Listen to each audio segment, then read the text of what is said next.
Merci d'être là. Je ferai une petite correction. Dans ce livre, je n'ai compilé que mes articles économiques, où il y a trait à l'économie. J'ai en effet écrit beaucoup d'articles sur les questions géopolitiques, mais ils ne figurent pas là. Hein. Alors, vous avez dit que j'ai été agrégé d'histoire, c'est le seul diplôme que j'ose avouer, et dont je sois un petit peu fier, mais je ne suis pas agrégé d'économie. Hein. Ceci dit, je me suis intéressé à l'économie, j'allais dire dès ma plus tendre enfance, pas tout à fait, mais dès l'adolescence quand même, parce que je ne pense pas qu'on puisse s'intéresser dans le monde actuel à la politique sans s'intéresser à l'économie. Et je dois dire que je garde un souvenir ému des conférences du général de Gaulle, qu'il était intervenu. Hein. Alors, moi aussi, j'ai essayé d'être très clair dans l'ensemble des textes qui figurent là, j'allais dire pédagogique, hein, si cette expression n'était pas aujourd'hui, sinon galvaudée, du moins suspecte dans certains domaines. Et il y a un panorama assez large des problèmes économiques depuis environ 10 ans. Hein. Les premiers articles sont de 2005 et ils s'étalent jusqu'en 2015. Alors, la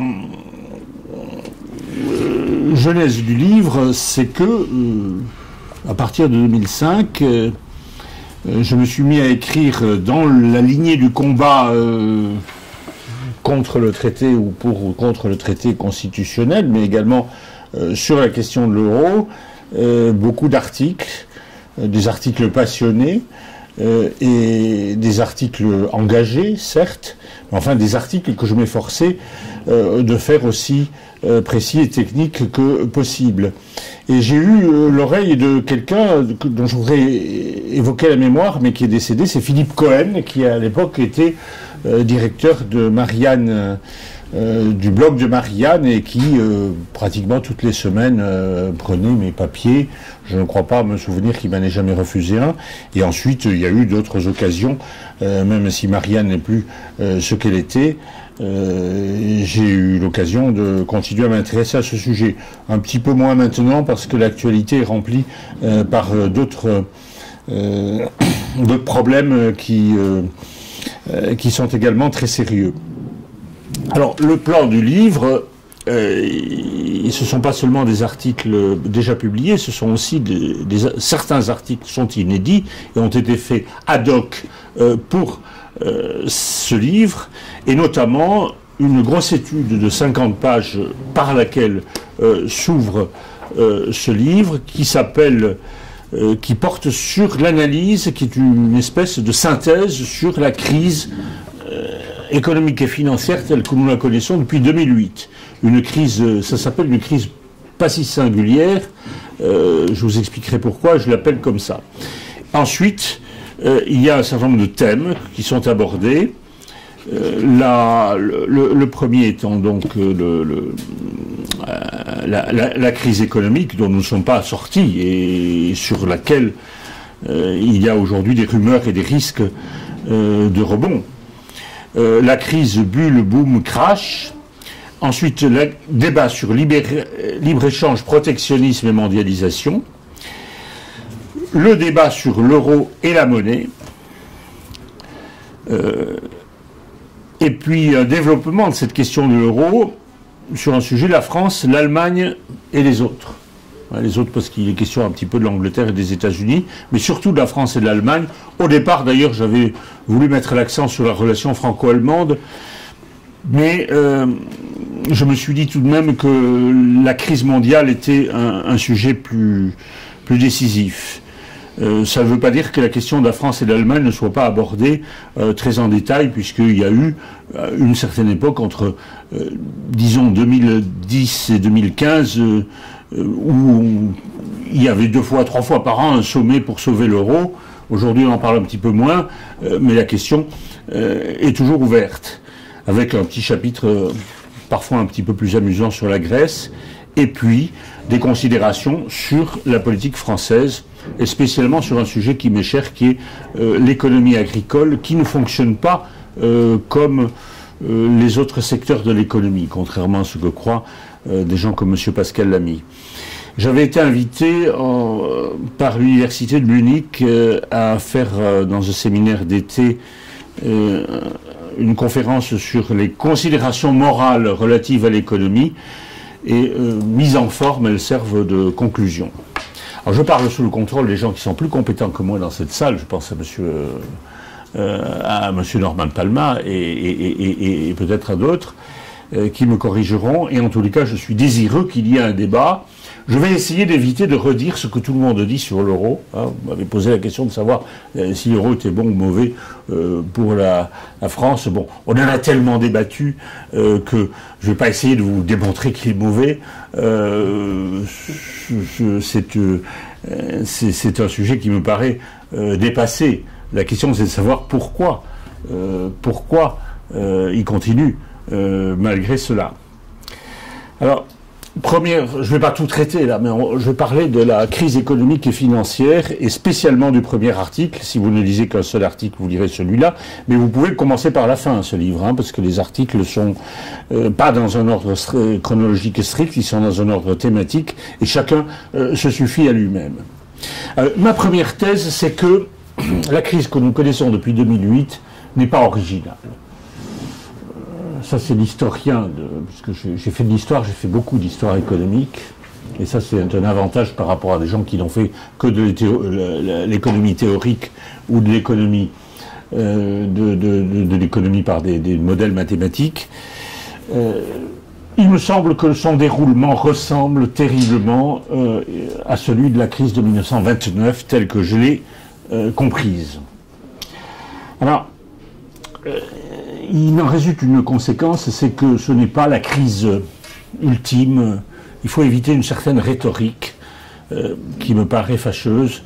En 1929, les gens disaient c'est la crise ultime du capitalisme. Après, alors les uns se jetaient dans le communisme après avoir cru comprendre que c'était fini pour le capitalisme. D'autres se jetaient dans le socialisme national. Quand je parle de socialisme national, c'est la traduction française de national-socialismus.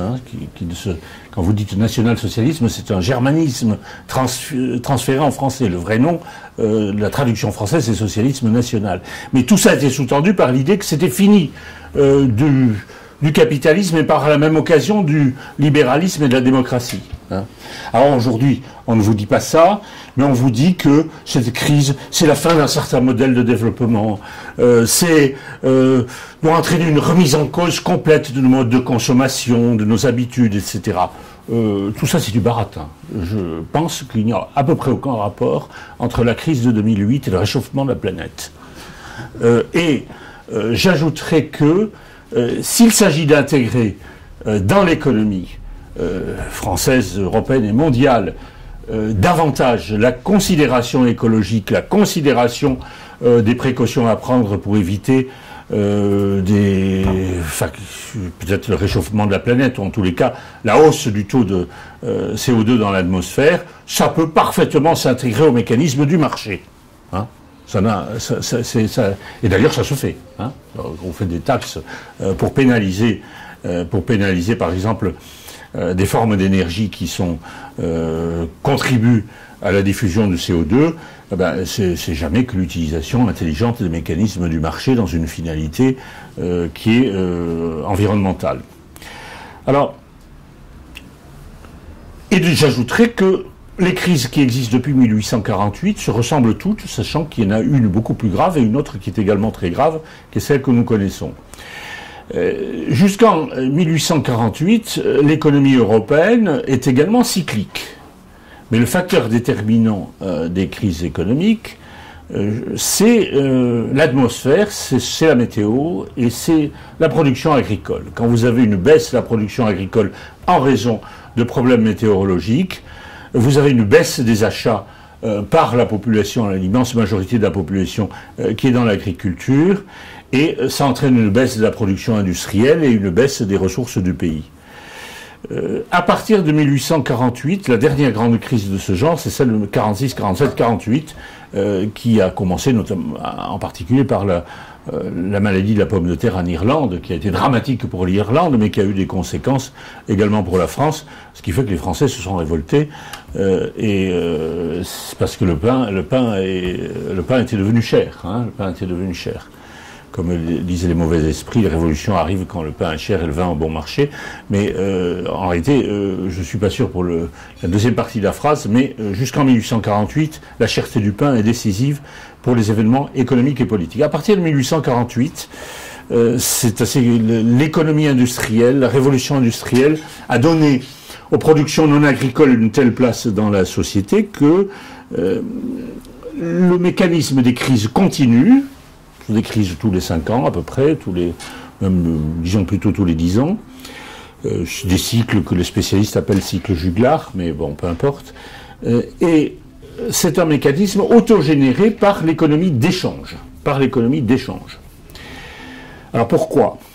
Parce que la révolution industrielle, c'est pas seulement la production technique, c'est aussi une économie fondée sur la spécialisation et sur les échanges. Et quand on vous dit, qui dit échange, la notion d'échange entraîne un problème très difficile, c'est comment les équilibrer. Comme personne ne fait de cadeau à personne, sauf exception, on en parlera, aide au développement, remise des dettes, mais c'est pas la règle générale, ou alors statut particulier du dollar. Comme personne ne fait de cadeaux à personne, les échanges entre les différents partenaires, aussi bien publics, c'est-à-dire les différents États que privés, doivent être équilibrés. Parce que quelqu'un qui n'a pas d'argent, on lui vend pas. Donc pour produire, il faut trouver des consommateurs qui ont de l'argent. Et comment assurer l'ajustement entre ceux qui produisent et ceux qui consomment, et qui sont également des producteurs, sinon il n'y aura pas d'argent, à moins d'être des rentiers. Mais c'est une question difficile. C'est une question difficile qui se pose depuis le début de l'économie d'échange, et qui se posait d'ailleurs avant, parce que tout le monde n'est pas également doué pour produire. Et l'économie ressemble un petit peu à une immense partie de poker. Je dis poker en supposant quand même qu'il y a des gens plus doués pour le poker que d'autres. Hein. C'est pas, on pourrait dire aussi une partie de bridge, mais le bridge c'est plus compliqué parce que ça se joue 2 contre 2. En tout cas, une partie de cartes où le hasard ne fait pas tout. Il faut aussi de l'habileté, et à 3, 4, 5, 6 partenaires, qui jouent ensemble, mais du fait qu'ils ne sont pas également doués, au fur et à mesure que la partie avance, il y en a qui accumulent les gains et d'autres qui accumulent les dettes. Et dans le monde, depuis toujours, il y a des cigales et des fourmis. Et comment ça se passe? Mais quand vous faites une partie de cartes, au début, mettons qu'on a distribué à tout le monde la même somme, mais chacun l'utilise. Hein, et puis il y en a un qui gagne et d'autres qui perdent. Et puis ensuite, pour que la partie continue, ceux qui gagnent font crédit à ceux qui perdent. Ils font crédit un petit peu, puis un peu beaucoup. Et puis arrive un moment où il est difficile de faire crédit parce qu'on a à peu près la certitude que ceux à qui on a fait crédit n'en rembourseront pas. Bon, le crédit, ça sert quand même à être remboursé. Ça suppose qu'on soit remboursé. Et alors qu'on arrête la partie, mais si vous traduisez en termes économiques, ça veut dire qu'on arrête l'économie. C'est pas possible. Et si vous, toujours sur le plan économique, eh bien, les déséquilibres ne cessent de s'aggraver. Et ça se passe également entre les États. Vous avez des États qui sont de plus en plus créanciers, comme la Chine, et d'autres qui sont de plus en plus débiteurs, comme une partie des pays européens, des pays du tiers-monde, etc. Et alors, il y a un moment où l'ajustement doit se faire. Et les crises classiques, ça servait à faire une purge. Une purge où les partenaires les plus faibles, ils faisaient faillite, où ils s'effondraient. Quelquefois, c'était une guerre qui assurait qui remettait les compteurs à zéro, mais disons qu'à un moment donné, il faut remettre les compteurs à zéro.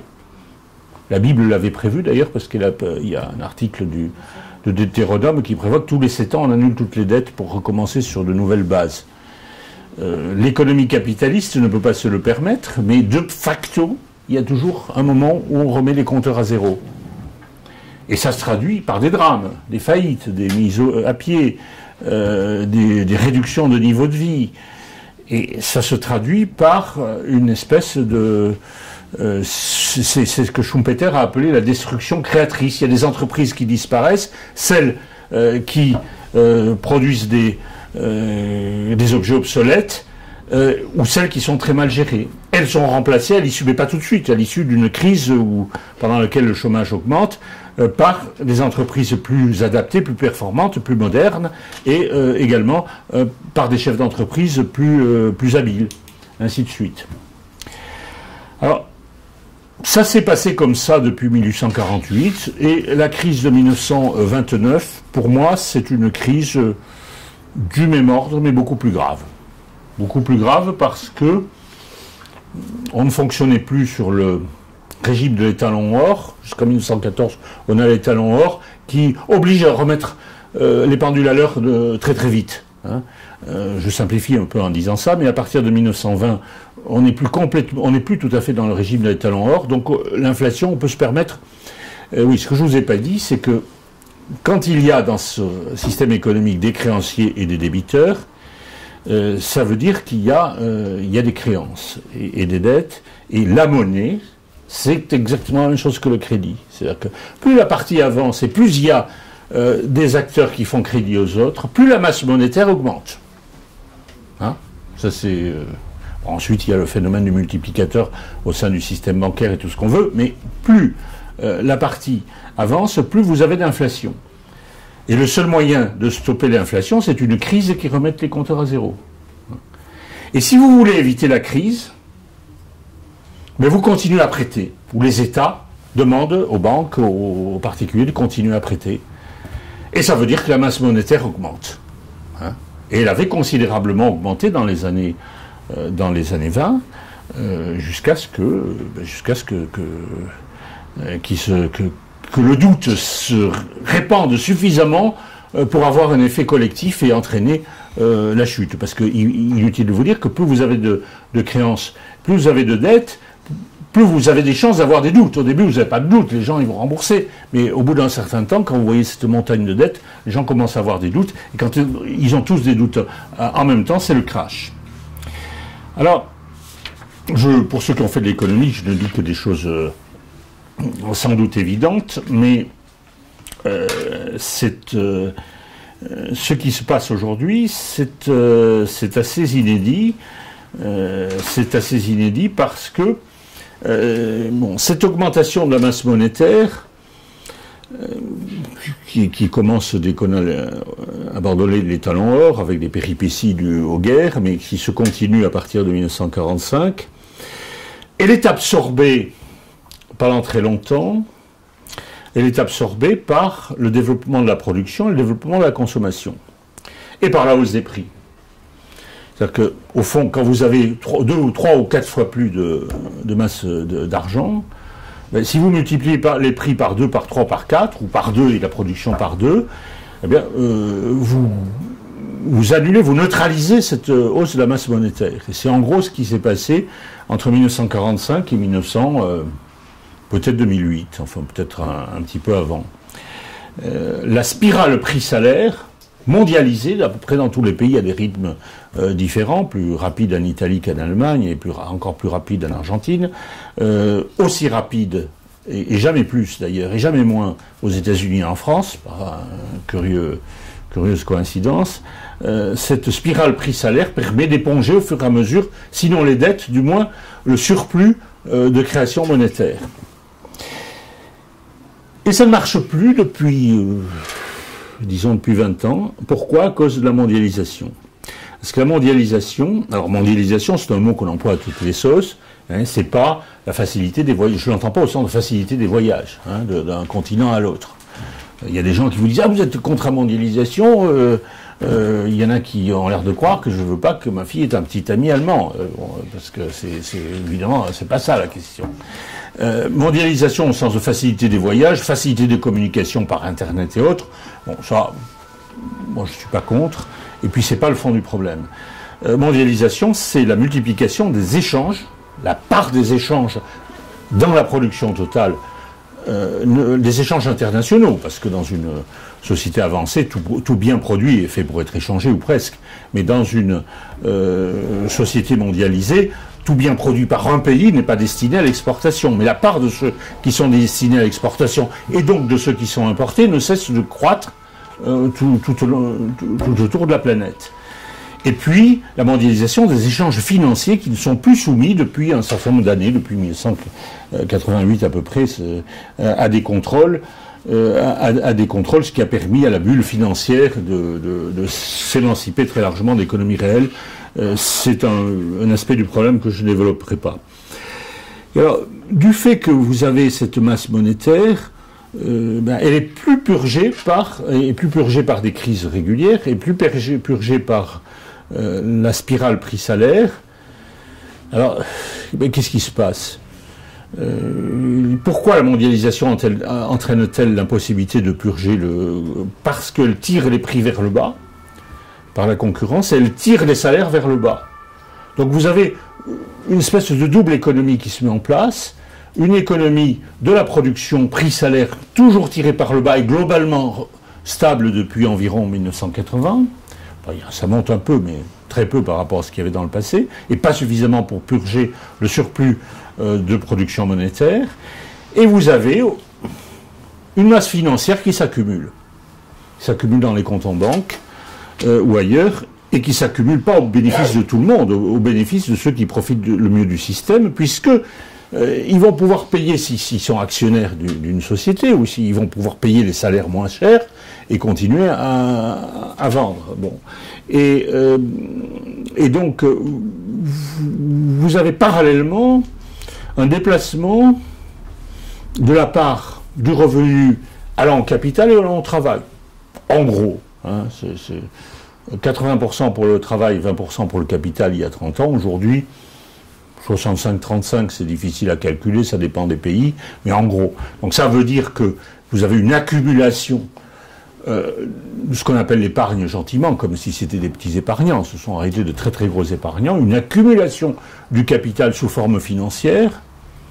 Et qu'est-ce que vous faites quand vous avez du capital sous forme financière? Vous cherchez à le placer de manière lucrative, bien entendu. Mais si l'économie se ralentit, c'est difficile de trouver des placements lucratifs. Hein. Vous avez une masse d'argent qui veut se placer, et des opportunités de placement qui se rétrécissent, ou en tous les cas qui n'augmentent pas au même rythme. Vous avez un rapport de l'offre et de la demande qui fait que il y a tellement d'offres de capital pour se placer et insuffisamment d'offres de placement que vous avez des taux d'intérêt zéro, ce qui ne s'est jamais vu dans l'histoire. Jamais vu dans l'histoire. 0 ou 1%, ou même des taux d'intérêt négatifs quand il s'agit des relations des banques avec les instituts d'émission.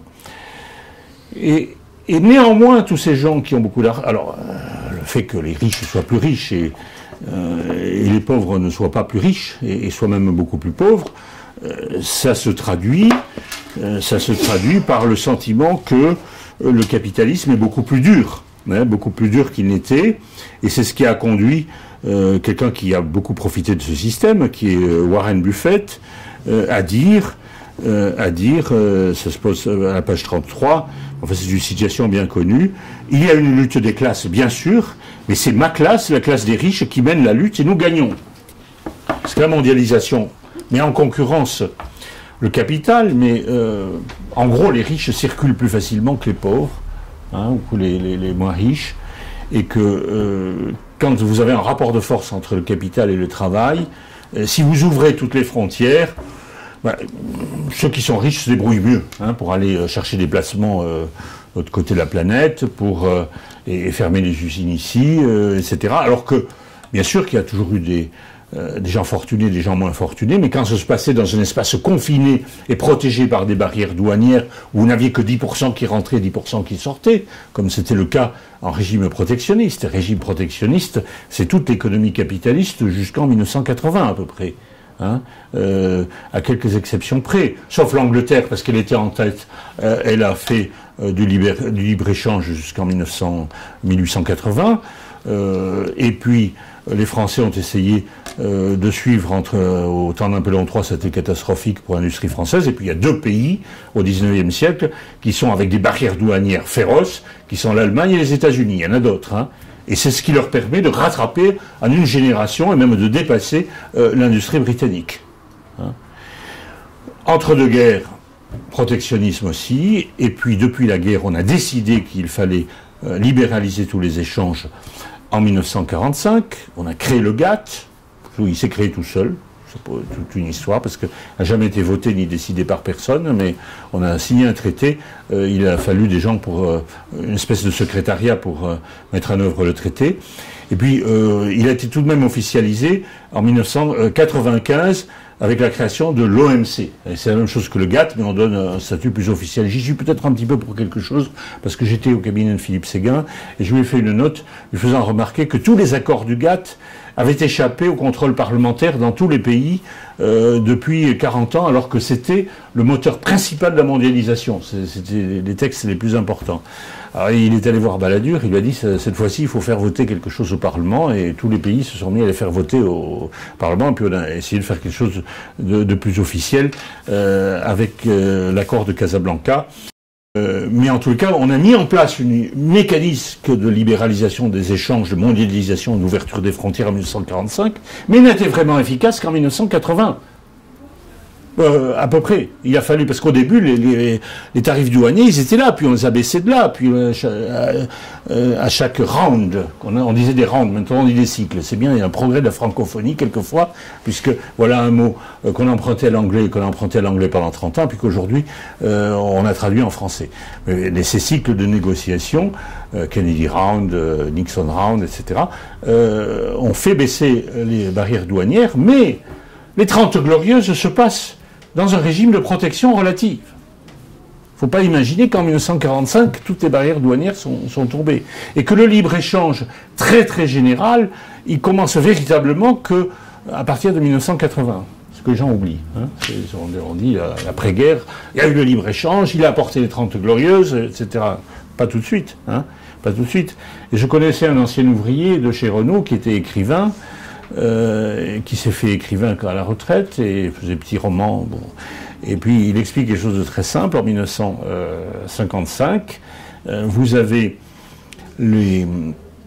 la régie Renault qui, dans toute sa puissance, avec la CGT, le Parti communiste, M. Dreyfus qui était un vrai patron à l'ancienne, c'est-à-dire qui gagnait grand patron à peu près à peine plus que ses cadres supérieurs, et qui était socialiste, mais je veux dire jouant tout à fait le jeu du système.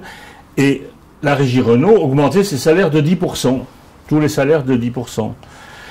Dans le mois qui suivait, toutes les usines de France augmentaient de 10%, puisque c'était la référence.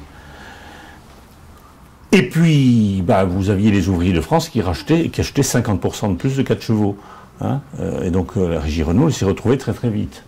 Bon, ça supposait qu'on n'importe pas trop de voitures étrangères, ça supposait un circuit relativement fermé qui n'existe plus aujourd'hui. Aujourd'hui, si on augmente tous les salaires de 10%, mais ça veut dire qu'il y aura 10% d'importation, peut-être 10% d'importation de plus, et pas forcément qu'on fera travailler davantage l'industrie nationale. Alors, donc vous avez une espèce de double circuit. Vous avez le circuit de la finance, qui s'inflate lui-même, et qui, comme dit Alain Cotta, l'inflation, ça veut dire deux choses. Hein. Ça veut dire la hausse des prix, ça veut dire l'augmentation de la masse monétaire. Ça avait toujours été connecté, puis depuis 20 ans, ça n'est plus connecté.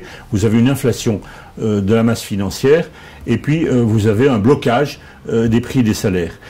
Vous n'avez que une interférence entre les deux, entre la machine financière qui gère des placements et la machine productrice, c'est le logement. Parce que le logement est à la fois un bien de consommation, puisque tout le monde doit se loger, mais c'est également un bien de placement. Donc vous avez des gens qui ont de plus en plus de difficultés à se loger avec des revenus plus limités. Hein, des revenus limités. Sinon, après tout, dès lors que si les salaires ne baissaient pas, ou s'ils augmentaient légèrement, après tout, que la sphère financière s'envole, ça ne serait pas forcément gênant. Alors, comme les capitaux ont quand même besoin de se placer, 1% c'est pas beaucoup, mais ils cherchent.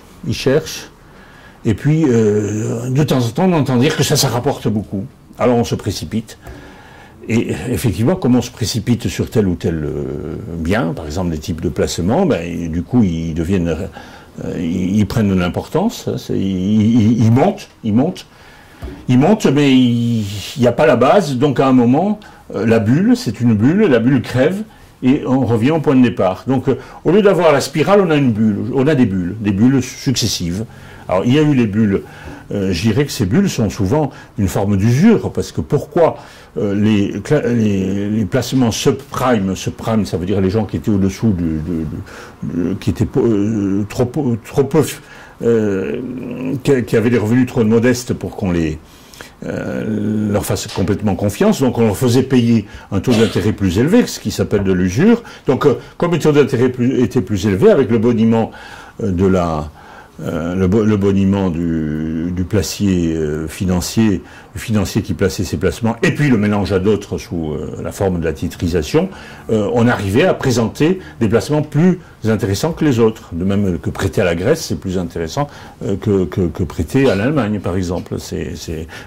Précisément parce que la Grèce est en difficulté. Donc vous avez cette recherche de bulles, et puis la bourse est une bulle également considérable.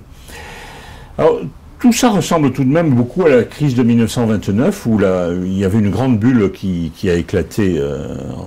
Vous avez aussi une autre ressemblance, c'est que de 1920 à 1929, la production augmente plus que les salaires. Mais le crédit à la consommation apparaît aux États-Unis, il apparaît massivement. Donc le capital, et puis vous avez le même phénomène dans les années 2000 aux États-Unis.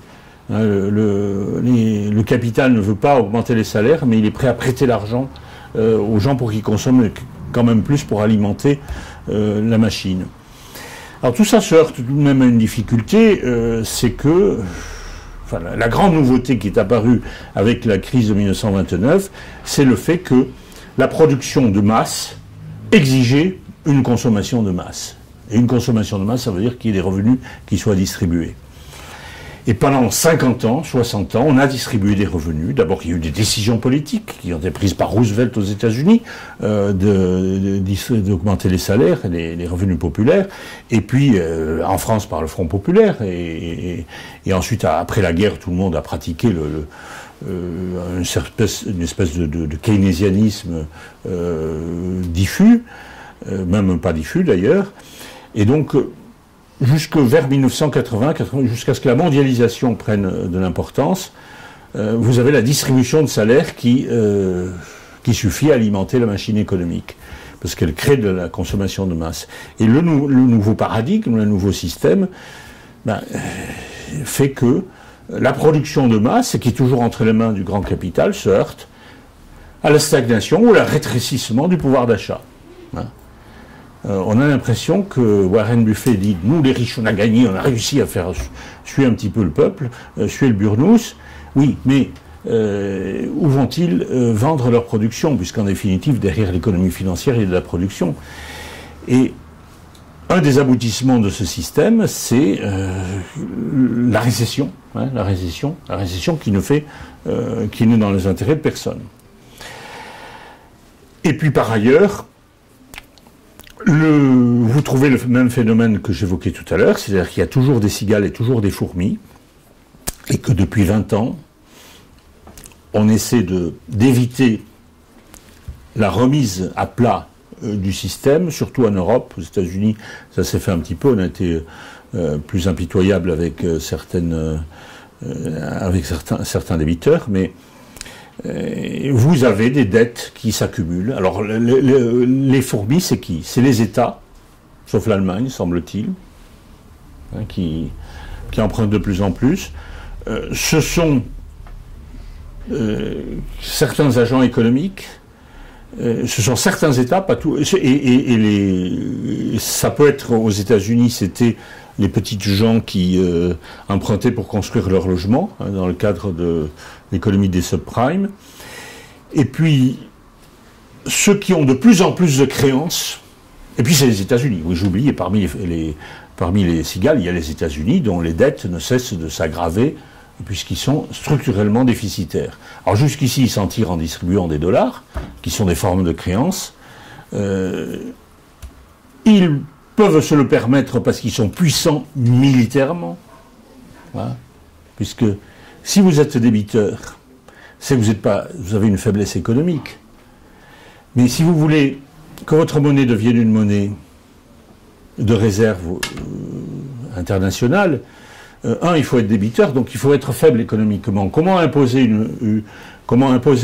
sa monnaie? Il faut être déficitaire. Si vous n'êtes pas déficitaire, votre monnaie, elle revient. Si vous êtes déficitaire et que si vous êtes déficitaire, donc vous avez une faiblesse dans l'économie, c'est pas par le prestige de votre économie que vous allez vous imposer, c'est pour une autre raison. C'est par la force militaire, par le sentiment, la crainte révérentielle de la puissance. Et les États-Unis combinaient jusqu'à une date récente une certaine faiblesse économique puisqu'ils sont structurellement très déficitaires et une force militaire qui leur permet malgré tout d'imposer leur monnaie. Hein. Je ne sais pas combien de temps ça va durer, mais c'est comme ça. Alors, vous avez aujourd'hui, depuis tous les créanciers qui sont de plus en plus créanciers, les débiteurs qui sont de plus en plus débiteurs. On a fait une petite purge en 2008, mais on n'en a fait qu'une petite, on ne l'a pas faite véritablement. Donc tout ça, on n'a pas fait ce qui s'est passé avec les immenses faillites qui ont eu lieu il y a eu la faillite de Lehman Brothers, mais il y en avait d'autres qui auraient dû faire faillite, hein, dans le système habituel. Mais peut-être il vaut mieux qu'ils n'aient pas fait faillite, parce que la crise de 29, elle a permis une purge assez large de l'économie, mais certaines faillites ont été désastreuses. Par exemple, si l'État autrichien était intervenu en 1933 et l'État allemand par voie de conséquent pour sauver le Kreditanstalt, je pense que les élections n'ont pas été gagnées par les mêmes en 1933. Hein, Alors, donc, les États aujourd'hui, le système politique est pris entre cette nécessité économique d'assurer un jour une purge et cette nécessité politique qui l'amène à craindre un effet systémique, c'est-à-dire qu'il y a une faillite et puis qu'elle entraîne l'autre, etc. Et avec un effet qui peut être économiquement et socialement catastrophique, mais politiquement encore plus catastrophique. Donc aujourd'hui, on n'a pas tranché. Hein. On rajoute, on refait de l'inflation, continue à faire de l'inflation. Il y a des rumeurs comme quoi la crise pourrait rebondir. J'ai entendu depuis dans le métro par un ami qui est financier il y a 8 jours. Bon, tout est possible, peut-être pas tout de suite, mais j'en sais rien. Il y en a qui en savent peut-être plus que moi. Mais vous avez en Italie, par exemple, toutes les banques qui sont en faillite. Alors, phénomène extraordinaire, c'est que l'Italie, les banques sont en difficulté en Italie, parce que, pas toutes, mais beaucoup, difficulté en Italie parce que elles ont prêté assez largement au PMI, au PME. Les PME, l'Italie a le même problème que nous, c'est-à-dire une monnaie qui est surévaluée, qui est l'euro. Les PME ont continué à fonctionner. En France, au contraire, une PME qui est un petit peu en difficulté, il faut mieux peu qu'elle aille voir son banquier, qu'elle soit à Limoges, à Brive ou même à Périgueux ou à Lyon. Hein. Donc les banques italiennes ont fait ce qu'auraient dû faire les banques françaises, mais qu'elles n'ont pas fait. Alors, le bon sens près de chez vous, le Crédit Agricole, il a perdu 25, ne voulant pas prêter aux PME, comme d'ailleurs les banques populaires et d'autres, dès lors qu'il n'y avait pas derrière 3 générations de fortune pour apporter des cautions et des garanties. Le Crédit Agricole a perdu, si je ne m'abuse, 25 milliards dans la crise des subprimes, parce qu'ils ne placent pas en France, mais ils vont placer à l'étranger. Il a perdu 10 milliards dans la crise grecque, et il est lourdement engagé dans les banques italiennes. C'est-à-dire qu'il n'a pas prêté aux entreprises françaises, il a prêté aux entreprises italiennes par le biais des banques italiennes. Bon, je schématise, je simplifie, mais enfin vous voyez ce qui se passe. C'est cette fragilité de l'économie due au fait que ces 20 ou 30% de créances douteuses qui se trouvent dans le patrimoine des banques italiennes, y compris des banques qui datent du Moyen-Âge, qui ont été créées au Moyen-Âge, puisque le système bancaire européen a été inventé au Moyen-Âge par les villes italiennes, qui sont en grave difficulté. Et il est évident que les PME à qui elles ont prêté, pour la plupart, ne pourront pas rembourser. Hein. Alors, comment s'effectuera la purge? Comment faire une purge sans catastrophe? Ça, je ne sais pas la solution. Il y en a sûrement des gens qui vont réfléchir à tout ça. Alors, pour le moment d'ailleurs, la Banque Centrale Européenne, elle s'en tire en faisant du quantitative easing, qui est un autre nom de l'inflation, et donc de la création monétaire, sauf que au lieu que ça soit l'État, comme c'était le cas jusqu'en 1973, qui le fait à son profit, qui capitalise le bénéfice de la production de monnaie, ce sont les banques qui en bénéficient. Alors, par rapport à tout ça, la position de Trump est très intéressante, parce que si on a compris la rationalité très grande de sa politique, il veut faire ce que le général de Gaulle suppliait les États-Unis de faire, et d'autres ont demandé aussi. Mais aujourd'hui, personne n'ose plus le faire, mais il reste que le problème demeure. C'est de rétablir la balance des paiements des États-Unis, puisque l'inflation, c'est des déséquilibres. Et le plus gros déséquilibre, c'est le déséquilibre États-Unis-Chine. Et États-Unis et d'autres, États-Unis-Allemagne, etc. Alors, c'est pour ça qu'il est très hostile aux pays qui sont excédentaires. La Chine. Alors, je suppose que ce à quoi il veut parvenir, c'est un accord économique qui permettrait de rééquilibrer les échanges entre, accord ou pas accord d'ailleurs, ou décision unilatérale, entre les États-Unis et la Chine. J'y vois que des avantages. C'est un assainissement de l'économie mondiale. Il est également hostile aux Allemands. Parce que, aussi bien les Allemands que les Chinois pratiquent ce qu'on appelait au XVIIe siècle le mercantilisme, c'est-à-dire une politique économique qui vise non pas d'abord à augmenter la richesse générale et la consommation et le PIB, mais à augmenter les excédents. Du temps où l'excédent se traduisait par des rentrées d'or, comme au temps de Colbert et de Louis XIV, bon, l'or c'était du sérieux. Mais quand ça se traduit par des créances sur des gens qui, plus le temps passe, moins il y a d'espoir qui vous remboursent, c'est une question. C'est une question. Et l'économie mondiale, elle fonctionne comme ça. Alors Trump, vous comprenez l'hostilité de Trump aux pays structurellement créanciers, et qui le font exprès. Et qu'ils font exprès d'ailleurs parce que leur classe dirigeante, il y a beaucoup de raisons, mais une des raisons c'est que leur classe dirigeante veut vendre beaucoup pour faire des bénéfices, mais ne veut pas distribuer beaucoup de salaires à ses propres travailleurs. C'est le plan Schröder de l'an 2000, c'était ça. Alors comment ça va se traduire? Est-ce qu'il va y arriver? Je ne sais pas.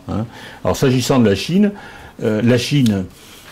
en 1945, vous aviez deux conférences qui se sont réunies, la conférence de La Havane, qui est à l'origine du GATT puis de l'OMC et de la libéralisation des échanges, et la conférence de Bretton Woods, qui devait assurer un système monétaire équilibré, réguler le système monétaire. À partir de 1972, le système de Bretton Woods a volé un éclat, sauf à l'intérieur de l'Europe, et pour le meilleur, mais aussi surtout pour le pire. Et par contre, la libéralisation, elle a connu un coup d'accélérateur à partir des années 70. Donc on a une économie mondiale qui fonctionne sur deux pieds. Une règle non écrite, c'est que si vous voulez faire des échanges, il faut quand même être raisonnable sur le plan monétaire. Il ne faut pas jouer les outsiders irresponsables en dévaluant massivement votre monnaie pour accumuler des excédents. Et il ne faut pas faire non plus, c'est la même idée d'ailleurs, il ne faut pas faire de mercantilisme. Alors les Chinois, eux, depuis qu'ils sont dans le commerce mondial, ne pratiquent aucun fair play sur le plan monétaire. C'est-à-dire que leur monnaie peut être 30 ou 40 ou 50%, très difficile de le dire, au-dessous du niveau où elle devrait être pour que les échanges entre la Chine et le reste du monde soient équilibrés. On pouvait les contrer jusqu'en l'an 2000. Il suffisait de leur dire, bon, écoutez, votre taux d'échange normal, naturel, c'est celui-là. Si vous le baissez, nous, on met une taxe strictement proportionnelle, ça reviendra au même. Sauf que les États-Unis ont fait rentrer la Chine dans l'OMC en 2000. Le résultat, c'est qu'on n'a plus tellement d'armes contre la Chine, mais la Chine qui, manifestement, tout en bénéficiant des avantages du libre-échange et de l'OMC, elle s'est même faite au dernier sommet de Davos, le champion du libre-échange, elle n'est pas fair-play sur le plan monétaire. Il n'est pas le seul d'ailleurs, mais enfin, il y a au moins elle. Je simplifie un petit peu, mais c'est ça. Alors, je m'étendrai un petit peu moins sur l'euro et sur l'Europe, qui est le deuxième sujet de préoccupation. Je ne vais pas...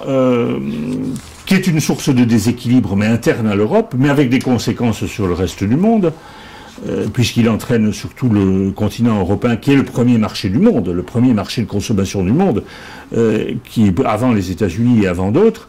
Il entraîne des politiques récessives, et des politiques récessives qui se traduisent, la récession européenne a des conséquences sur le reste du monde. Si le premier consommateur du monde se serre à la ceinture, alors que peut-être il pourrait ne pas le faire, mais le résultat c'est que tous ceux qui voudraient lui vendre des choses en vendent moins, que la récession s'étend au reste du monde.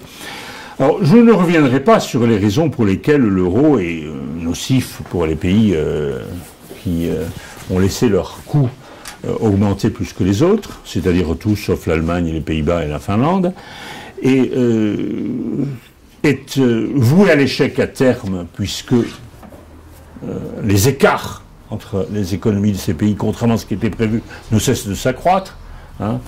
Imaginez qu'on va les ramener tous à un niveau tel qu'il n'y ait pas de déséquilibre. C'est comme espérer que dans le marathon de Paris, que dans la deuxième partie du marathon, les coureurs qui se sont dispersés dans la première partie vont se regrouper progressivement pour arriver tous ensemble sur la ligne d'arrivée comme ils étaient à la ligne de départ. C'est absurde. Plus le temps passe, plus les écarts croissent, et on peut supposer qu'un jour, d'une manière ou d'une autre, je ne sais pas laquelle, il y aura un éclatement.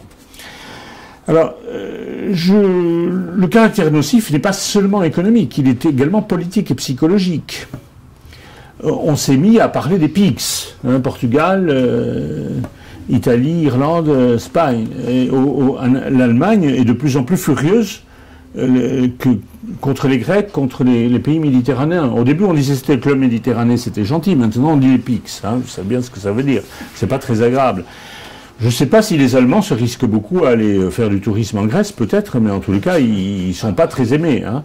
Et inversement, autrement dit, ce projet qui était fait pour rapprocher les peuples, hein, si tous les gars du monde se tenaient par la main avec la même monnaie, qu'est-ce que ça serait sympa et formidable. À l'effet inverse, selon ce que disait Hayek, la loi des effets contraires au but recherché, qui s'applique chaque fois que vous avez des idées trop simplistes au départ, le résultat, c'est que les peuples d'Europe se détestent de plus en plus. Et quand vous regardez les problèmes franco-allemands, dont on nous bassine jusqu'à une date récente, je ne sais pas pourquoi d'ailleurs on n'en parle plus depuis un an, mais ces problèmes franco-allemands ne venaient pas de véritables conflits d'intérêts, mais de conflits sur la gestion de l'euro. Hein. Et encore, au fond, M. Hollande et Mme Merkel ont toujours été d'accord pour l'euro parce qu'ils le voulaient. Simplement, ils avaient des opinions publiques avec des attitudes très différentes, et il fallait que chacun fasse un cinéma différent, je l'explique assez bien dans certains articles de ce livre, fasse une communication différente vis-à-vis de son opinion publique. M. Hollande avait intérêt à se montrer gentil, et compte tenu du caractère des Allemands, Mme Merkel avait intérêt à se montrer très raide. Mais Mme Merkel est quand même, il ne faut pas s'imaginer que c'est la forte femme qui impose son point de vue à toute l'Europe, parce que si elle l'imposait, l'euro aurait éclaté depuis longtemps. Il faut quand même garder le reste du peloton, ou le reste des pays dans le peloton. Alors Mme Merkel, c'est quelqu'un qui, pardonnez-moi l'expression, elle dit non, non, non à partir de minuit, puis à 4 heures du matin, elle dit oui. Elle pourra dire aux Allemands, vous voyez, je me suis défendu, hein, je me suis défendu. Bon, alors pourquoi, la question que je me pose, c'est pourquoi tant d'acharnement pour défendre un système dont les inconvénients sont évidents. Alors je dis pas qu'il faut dissoudre l'euro tout de suite, parce que il y en a qui me disent que la situation internationale, c'est Henri Guénaud qui m'avait expliqué ça quand il était à l'Élysée, la situation internationale est tellement tendue, la situation financière internationale, qu'une rupture de l'euro pourrait être le détonateur d'une explosion générale, non pas pour des raisons physiques ou économiques ou financières, pour des raisons psychologiques et politiques, hein, parce que l'économie est très différente sur le plan purement économique, ça pourrait très bien marcher, hein, ça ne serait pas un bouleversement pour le reste du monde. Alors, l'acharnement à maintenir l'euro alors qu'il est malade de toutes parts, un lien infuser de la morphine sous la forme du quantitative easing, c'est-à-dire de rachat de créances douteuses par la Banque Centrale Européenne aux banques, mais qui ont généralement prêté à des États. Cet acharnement, M. Stiglitz, prix Nobel d'économie, le qualifie de criminel, hein, parce qu'il entraîne une souffrance pour tous les peuples, et cette souffrance a des effets désastreux pour l'Europe, mais désastreux pour le monde aussi, et désastreux pour l'Allemagne, parce que l'Allemagne, elle se trouve confrontée à des créanciers qui accumulent les dettes, qui peuvent de plus en plus, de moins en moins facilement acheter. Hein. Et puis certains Allemands m'ont dit, parce que nous avons fait il y a 3 ans un colloque franco-allemand où nous avons toute une très belle brochette de professeurs d'économie allemands qui nous ont expliqué que l'euro c'était mauvais pour eux aussi. Hein. Parce que ça ralentissait leur économie, et puis cet argent qu'ils prêtent à l'extérieur pour qu'on puisse continuer à leur acheter, mais c'est un argent qu'ils n'investissent pas, hein, qui n'est pas investi, ou qui n'est pas investi autant qu'il le faudrait. Alors pourquoi tant d'acharnement ? C'est pour la raison pour laquelle je dirais c'est pas l'intérêt allemand. Enfin, certains ont dit c'est l'Allemagne qui impose ses intérêts. Oui et non, parce que je suis pas sûr que ça soit dans son intérêt non plus aujourd'hui. Et quand en 1992, ce sont les Français. Marie-France Garot m'a expliqué le contraire, mais les textes ne me paraissent pas aller dans ce sens-là, que ce sont les Français qui ont voulu à tout prix l'euro. Hein. Et les Allemands qui ont dit d'accord, mais l'euro, ça sera le marque et rien d'autre. Hein, sinon, notre opinion publique n'en veut pas. Et le marque qui était fait pour les Allemands, il n'était pas fait pour les autres. Alors, est-ce que les autres raisons, pourquoi y a-t-il une interdiction du débat aussi violente ? Pourquoi y a-t-il cette intimidation politique ? Pourquoi est-ce que vous avez quasiment, dans certains dîners en ville, considéré tout de suite comme un néo-nazi si vous remettez en cause l'Europe, avec des raisonnements bien... il y a pas la discussion commence par des arguments profondément injurieux. On vous dit ah tu veux te replier sur toi-même. Faut pas prendre pour un con. C'est pas. Je suis pas un frileux. C'est un raisonnement très approfondi, comme vous le voyez, qui nous conduit à penser que l'euro c'est une mauvaise chose dont il faudrait se débarrasser. Mais comment se pas à nous injurier en ne faisant aucun effort pour comprendre la démarche qui est derrière et qui est une démarche éminemment rationnelle. Alors, tout ça, c'est un mystère. Il y a beaucoup de mystères. Hein. Il y a beaucoup de mystères qui sont dans le monde actuel. Hein. Quand vous avez l'armée française, l'armée britannique, l'armée allemande aussi, plus discrètement, et l'armée américaine, qui pendant 5 ans apportent des armes et de l'entraînement aux djihadistes, les mêmes qui viennent poser des bombes chez nous pendant 5 ans, et que même dans le débat électoral aujourd'hui, personne n'ose le dire, si c'est pas un mystère profond, hein, je ne sais pas si c'est le mystère d'iniquité ou autre, mais il y a quand même des choses très très difficiles à comprendre dans notre monde. Et ce blocage sur l'euro, on va vous dire ah mais c'est l'intérêt des gens très riches. Je ne suis même pas sûr que ce soit leur intérêt. Vous savez, on a dit le libre-échange c'est l'intérêt de l'économie mondiale. Depuis que Trump a annoncé qu'il remettait en cause le libre-échange, le Dow Jones a battu tous les records. Alors, je suis à peu près sûr que si l'euro éclate, il y aura une perturbation politique et psychologique grave et peut-être immaîtrisable, mais je ne suis pas sûr que le CAC 40 ne s'y retrouvera pas très vite. Ça, c'est une question qu'on peut se poser. C'est comme ça, c'est un phénomène qu'on connaît bien. C'est le phénomène idéologique qu'on retrouve tous, c'est-à-dire l'idée de reconstruire le monde avec des idées trop simples. Ne pas comprendre l'intérêt du pluralisme monétaire et de se dire que s'il y a une seule monnaie, ça sera mieux, parce qu'il y a des gens qui veulent une seule monnaie pour l'Europe, mais vous avez aussi de temps en temps des articles qui sortent en disant qu'il faudrait fusionner l'euro et le dollar, donc écoutez, le bon Dieu, pendant 7 jours, il a passé son temps à diviser le ciel et la terre, diviser les uns et les autres, et puis ensuite diviser les pays, etc. Et il y en a qui veulent tout refusionner. Hein, refusionner, c'est une maladie de l'esprit, hein, c'est un virus dans le logiciel. Le problème, c'est qu'il parasite extraordinairement la pensée politique dans ce domaine et dans d'autres. Vous y trouvez aussi, Michel Foucault a écrit un livre probablement son livre le plus intéressant, parce que s'il y a à boire et à manger, c'est Les mots et les choses.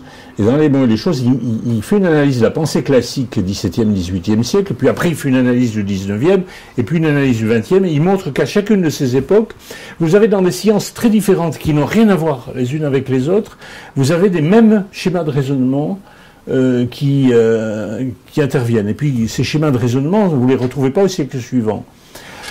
Il y a très longtemps que j'ai lu ce livre, donc je ne pourrais pas vous donner des exemples, mais là, vous avez aujourd'hui des schémas de raisonnement pervers.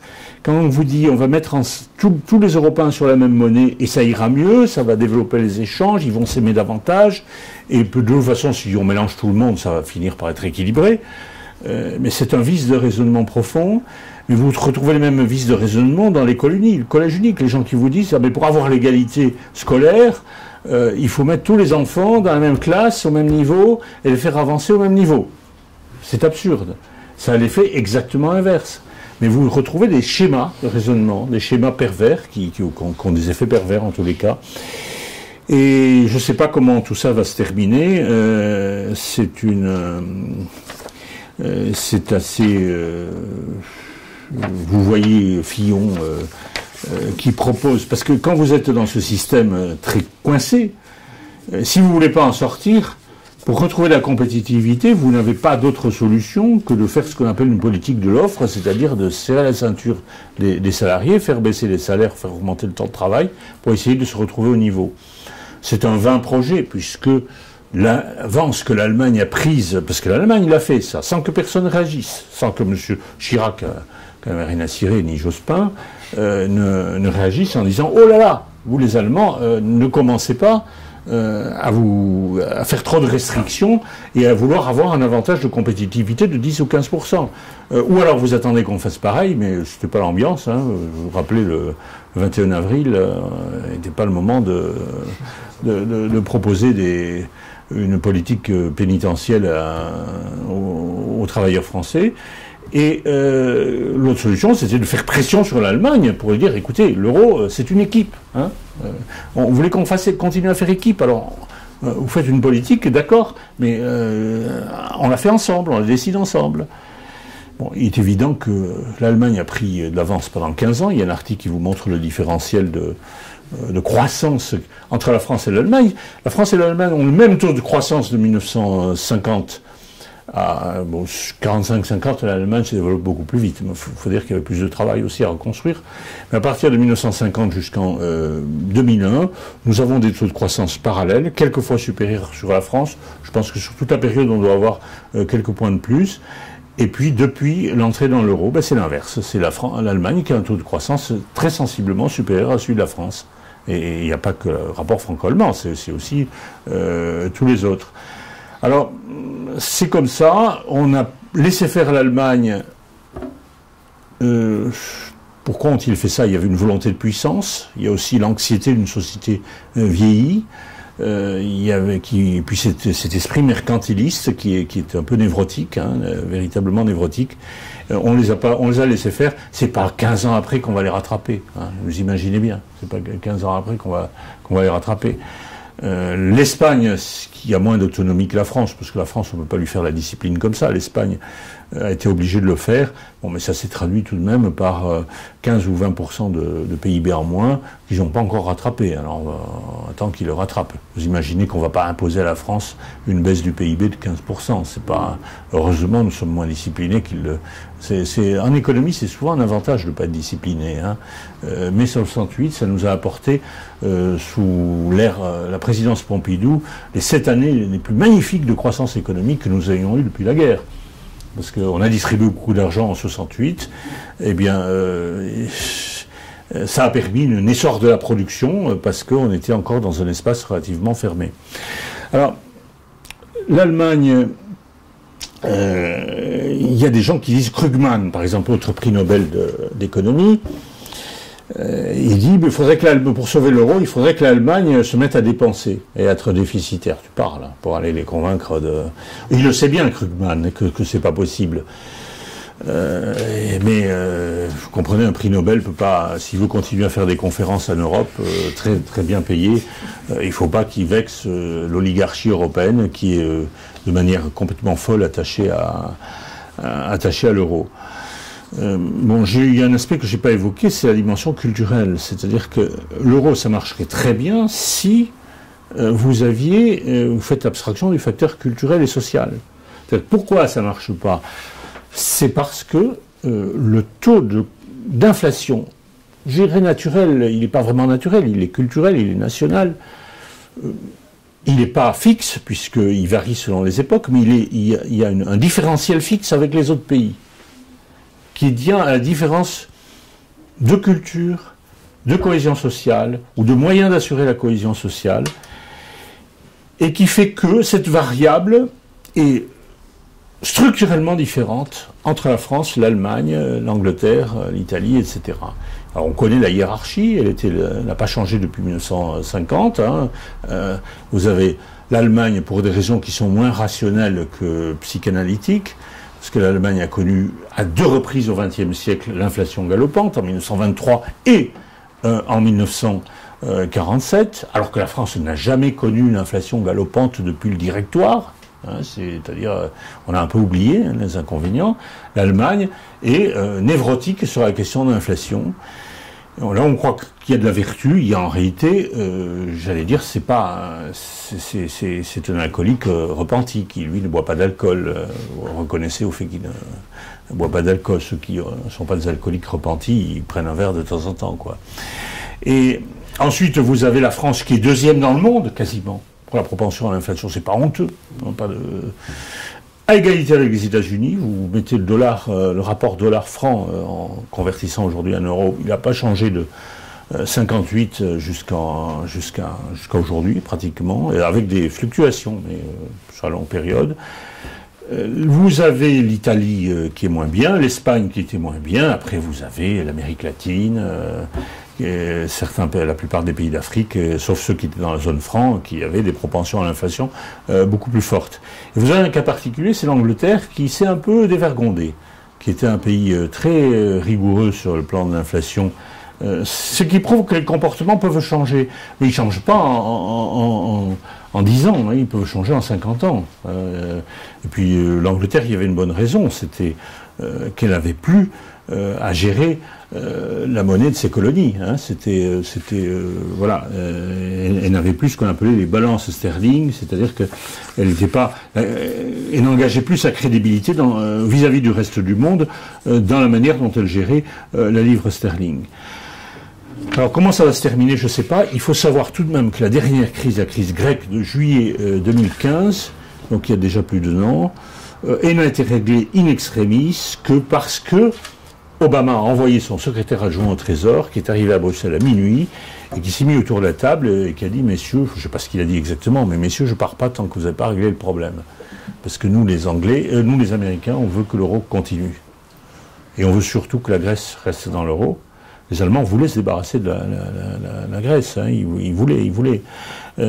Puisqu'il y avait un mépris terrible, et puis ils se disaient « ça marchera mieux sans la Grèce ». Bon, je pense que les plus intelligents se rendaient bien compte que dans un édifice idéologique, c'est comme un château de cartes, vous enlevez une carte, tout s'effondre. Donc, or que l'Allemagne trouve son intérêt à l'euro, elle voulait le garder, mais tout de même, il y a eu une pression très forte d'Obama. J'ai pas l'impression que si la prochaine crise, il y aura une pression très forte de Trump.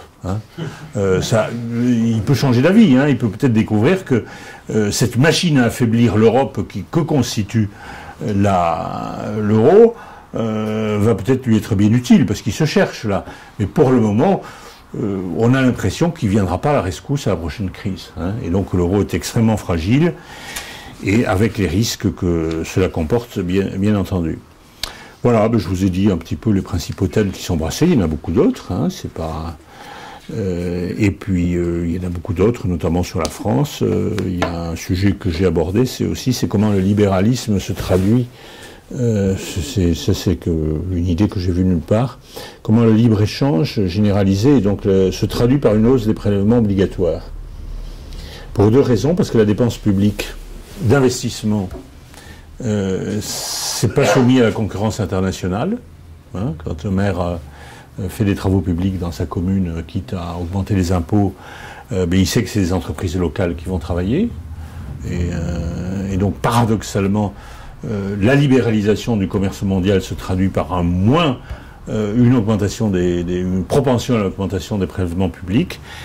Et puis, vous avez, ça c'est le premier modèle, et puis il y a un article aussi que je vous recommande qui montre que toute l'augmentation faramineuse en France, parce que moi qui suis un libéral, je ne suis pas, enfin libéral, il faut une mesure. J'ai jamais beaucoup aimé les impôts. 7 ou 8% de dépenses publiques, c'est fou. Mais la raison ultime, pourquoi personne n'arrive, c'est l'idéologie. Dès que vous avez des démarches idéologiques, vous avez une propension à la dépense publique. Exemple, l'éducation nationale. Vous avez des théories folles qui font que le niveau baisse de plus en plus. Pour le rattraper, il faut recruter. Hein. Vous n'avez plus de discipline, il faut recruter, parce qu'un prof qui pouvait enseigner à 40 élèves, déjà à 20, il est débordé aujourd'hui. La justice, elle est ce qu'elle est, avec une dimension idéologique aussi. Et bien, la justice, ça se traduit par un recrutement de policiers, de gendarmes, d'éducateurs, etc., etc. Et chaque fois que vous voyez les dépenses publiques qui augmentent, vous apercevez qu'il y a derrière un mécanisme idéologique qui n'est pas tout à fait le même que celui de l'euro, mais qui contribue à pourrir d'une certaine manière l'économie. Voilà. Merci de votre attention.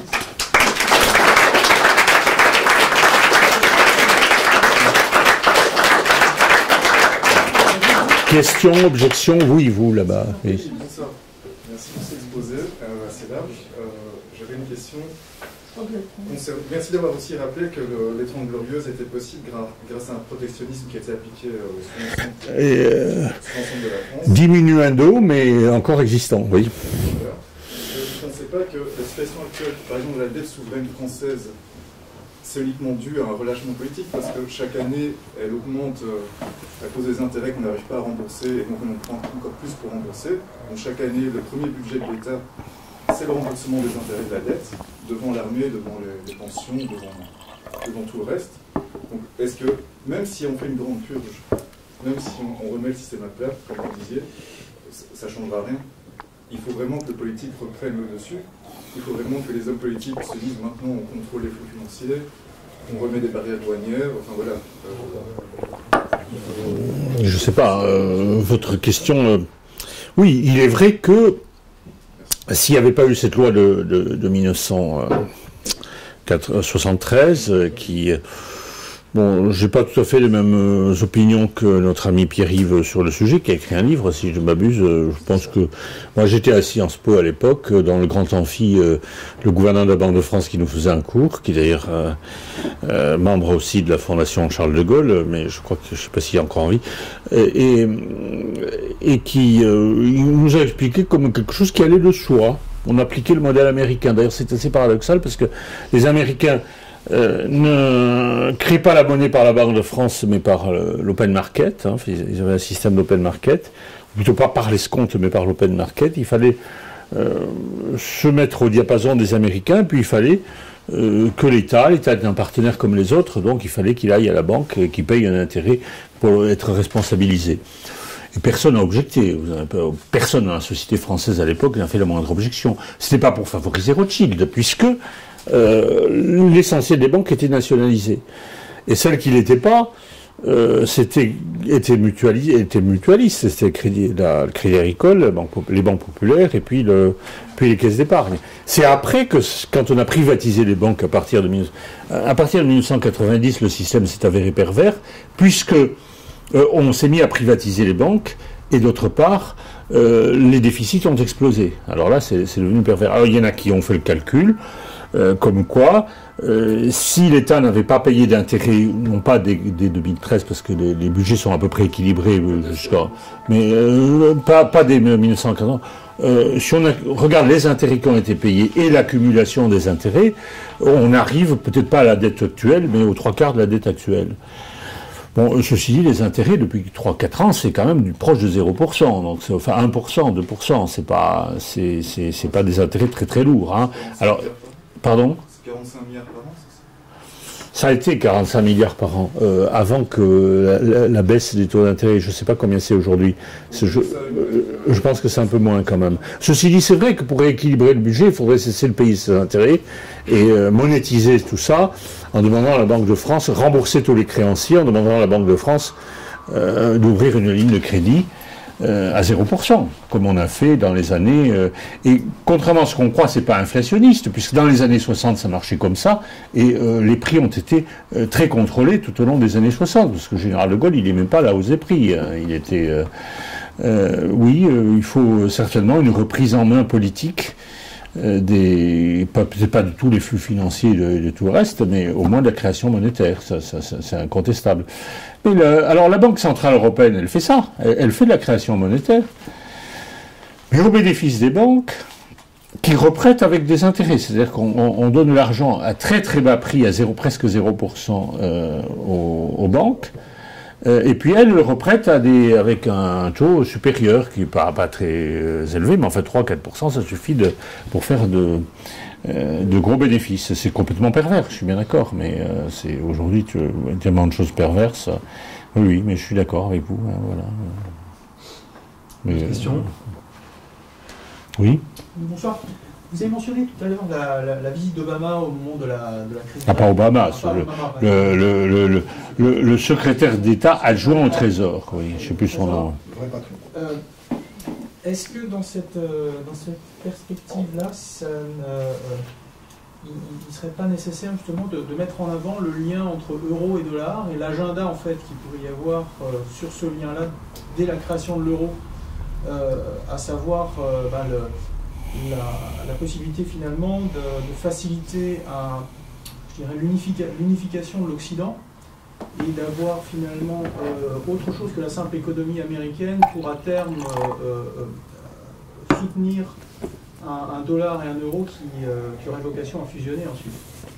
Vous savez, l'idée de fusionner l'euro et le dollar, il y a des gens qui l'écrivent de temps en temps, mais elle n'est pas franchement dans l'air. Hein. Et déjà maintenir l'euro, il y aura du mal. Alors, d'autre part, je ne crois pas que le gouvernement des États-Unis s'en foutait. Hein. Et même à la limite, la survie de l'euro, ce qu'il voulait, c'est que la Grèce n'aille pas en vadrouille dans une zone géopolitiquement...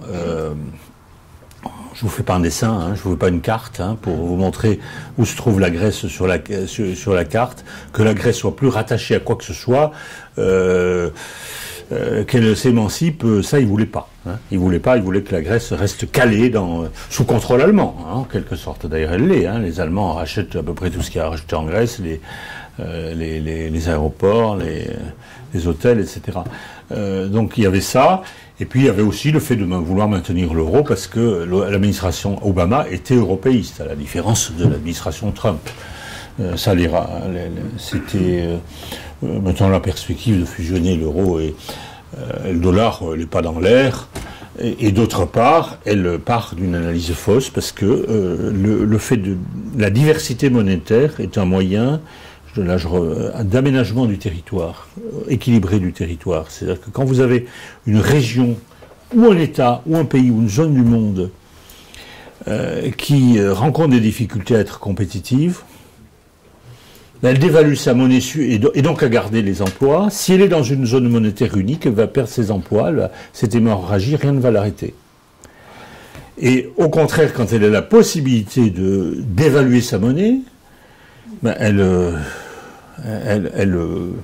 récupère les emplois, elle les garde, elle peut même les développer s'il les dévalue suffisamment. C'est comme, je prends l'image, c'est comme vous avez un drap tendu en train de sécher, vous pressez à un endroit, la poussière va descendre là, mais à côté on pourra aussi faire des opérations de rééquilibrage. Vous avez une région de France qui est quand même victime de la monnaie unique, il y en a plusieurs, il y a la plupart des territoires d'outre-mer. Vous avez le Massif central qui était une grande région industrielle sous l'Ancien Régime au XIXe siècle, est devenu aujourd'hui quasiment vide parce qu'il a souffert, étant moins compétitif sur le plan naturel, il a souffert d'être dans la monnaie unique qui était le franc. En revanche, la Suisse, qui est une montagne aussi, une montagne qui présente autant de handicaps naturels peut-être que le Massif central, grâce à son autonomie monétaire, a pu devenir une montagne extrêmement très industrielle. Vous pouvez comparer le sort de la Réunion, par exemple, qui est terriblement handicapée par des coûts très élevés, et l'île Maurice qui a pu dévaluer sa monnaie jusqu'à devenir une grande usine très, très productive et exportatrice. Donc la diversité monétaire a une fonction territoriale, ce que les gens ne savent pas. Donc on dit, voilà, ça serait bien que tout le monde ait la même monnaie, mais ça c'est ridicule, c'est un manque de réflexion et un manque d'études. Alors, quelle est la dimension, quelle est comment on appelle la zone monétaire optimale? Ça, on en discute. Il y a un prix Nobel qui est Robert Mundell qui a eu le prix Nobel en développant la notion qui n'avait pas été explorée jusque-là de zone monétaire optimale. Ça, c'est difficile à apprécier. Hein. Lui, il va même jusqu'à dire que les États-Unis ne sont pas une zone monétaire optimale, que si par exemple la région de Detroit avait été indépendante, toute la région des Grands Lacs, elle aurait mieux soutenu le choc de la désindustrialisation qu'elle ne l'a fait. Bon, ça, on peut en discuter. Et savoir, la France a l'habitude d'être une zone monétaire, bon, c'est bien. Mais est-ce que l'Europe, telle qu'elle est une zone monétaire optimale? Moi, personnellement, j'en doute beaucoup. Hein, c'est évident. Des questions? Oui? Pouvez-vous rappeler pourquoi la France voulait l'euro? Ah. La connerie. Je n'ai pas développé ce sujet-là, l'inculture économique. L'économie, il n'y a pas de culture économique en France. Il y a des gens qui ont fait des licences de sciences éco, mais vous savez, il y en a qui comprennent, qui savent tout, mais qui ne comprennent rien. Hein. Il y a deux savoirs, je ne dirais pas des sciences, qui ont un caractère systémique. Vous pouvez tout savoir et rien comprendre. C'est l'économie et c'est la théologie catholique, ou la théologie tout court. Vous pouvez tout ça, il y a des gens qui sont allés à la catho, ils ont tout appris, etc., mais ils ne comprennent rien parce qu'ils ne voient pas comment tout ça s'articule. Et l'économie, c'est pareil. Alors, je ne dis pas que c'est le cas de tous ceux qui ont fait Sciences Éco, mais enfin...